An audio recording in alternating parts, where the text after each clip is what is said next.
اتيكات السمك ليه شوكة خاصة بيه، ده شكلها وفي أشكال تانية منها، وبرضه ليه سكينة خاصة بيه، ده شكلها وبرضه في أشكال تانية.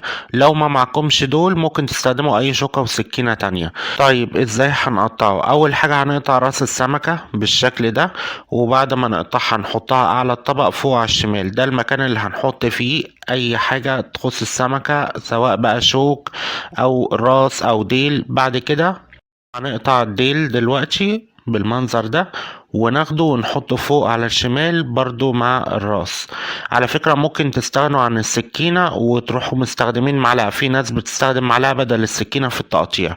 هتدخلوا الشوكة والسكينة في بطن السمكة بالشكل ده وتفتحوها كأنكم بتفتحوا كتاب. لو لسه في جزء ما اتفتحش لازم برضو تفتحوه اهو بالشكل ده، وتروحوا برضو فاتحينه زي ما فتحنا الجزء الاولاني زي الكتاب.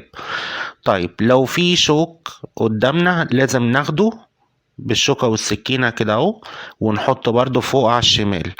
بعد كده هيجي دور سلسلة الظهر، هنروح واخدينها بالشكل ده ونحطها برضو فوق على الشمال. بس احنا هنا اهو لقينا فيه لسه لحم سمك موجود فيها، لازم نفصله الاول ونخليها مخلية ونحطها فوق على الشمال.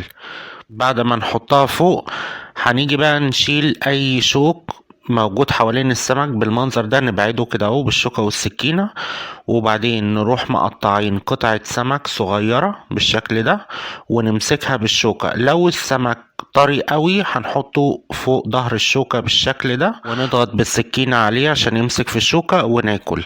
لو حابين تاكلوا باليمين هتمسكوا الشوكة والسكينة زي القلم، وبعدين تزقوا بالسكينة قطعة السمك على الشوكة وتبدلوا وتاكلوا باليمين وتحطوا السكينة على الطبق.